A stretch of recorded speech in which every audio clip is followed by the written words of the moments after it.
Welcome to the first service of Morgan Mill Baptist Church. We're continuing our series of Where in the Bible, and today we look at Antioch. Also in this series, we're looking at presenting the good news of Jesus Christ to an unbelieving world. And we've seen several of these passages with different locations, starting first with the Jewish community, then the various aspects of the Gentile community. Today we'll actually see a location that deals with both. We're looking at Antioch today. In Acts, the 11th chapter, we'll begin in verse 19. So then those who were scattered because of the persecution that occurred in connection with Stephen made their way to Phoenicia and Cyprus and Antioch, speaking the word to no one except to Jews alone. With the martyrdom of Stephen, the persecution of the church was rising at this point. And the unbelievers' murder of Stephen and the persecution of true believers connected with Jesus Christ meant some of them needed to be getting out. So they were getting out and away. But it wasn't just to run, it was to, by God's design, to present the good news of Jesus Christ. Jerusalem, Judea, Samaria, and the uttermost parts of the world.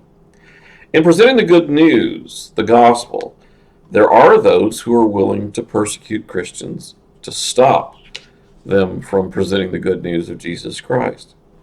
The modern day approach to that is cancel culture. Now, the approach has been around since the beginning of the church. Stamp out anything that does not agree with a pagan worldview. It isn't anything new, and the church was dealing with it then. Antioch, for context, in dealing with this Antioch, in the Roman world, the three largest cities would be Rome, Alexandria, and this Antioch. This is the Syrian Antioch. It is 300 miles northeast of Jerusalem. You see reference of those who were from Cyprus. Cyprus, in a way, points directly to the shore of the Mediterranean Sea. And it points to Antioch of Syria. This would have had a much smaller Jewish community than those who were coming from Jerusalem would have, of course. And the vast majority of the population would be pagan Gentiles. In the references of the series, we've referred to the unbelievers as they, or even the left, in witnessing to present-day pagans, present-day unbelievers. In this series, if you're wondering when I refer to they or the left, to whom I refer, in this series I've referred both to Dr. Vodi Bakum and Dr. John MacArthur, and they define better, they and the left, the modern-day pagan worldview. They define those groups in more detail.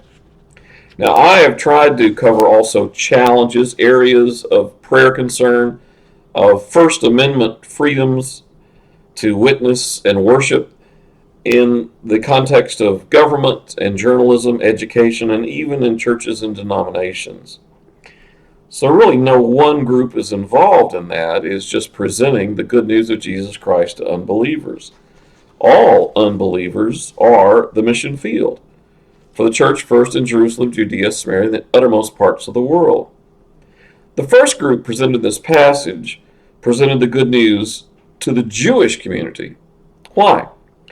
They were from a predominantly Jewish community themselves. Notice in the text, speaking the word to no one except to Jews alone. The others presenting the good news of Jesus Christ lived in a predominantly Gentile community. Notice in verse 20. But there were some of them, men of Cyprus and Cyrene, who came to Antioch and began speaking to the Greeks also, preaching the Lord Jesus. Cyprus and Cyrene, more outer lying areas than being near to Jerusalem. So they would have been with and have had interacted with Gentiles to a far greater degree than those who were near and in Jerusalem. So these believers had been contact with Gentile unbelievers on a regular basis. Verse 20. But there were some of them, men of Cyprus and Cyrene, who came to Antioch and began speaking to the Gentiles also, preaching the Lord Jesus. Now, there's more for us to learn about this dual approach in presenting the gospel in this area, and we'll cover that in part 2 of today's Bible study. Presenting the good news of Jesus Christ to unbelievers of very many backgrounds and very many unbelieving communities to hear the good news of Jesus Christ. And that'll be next.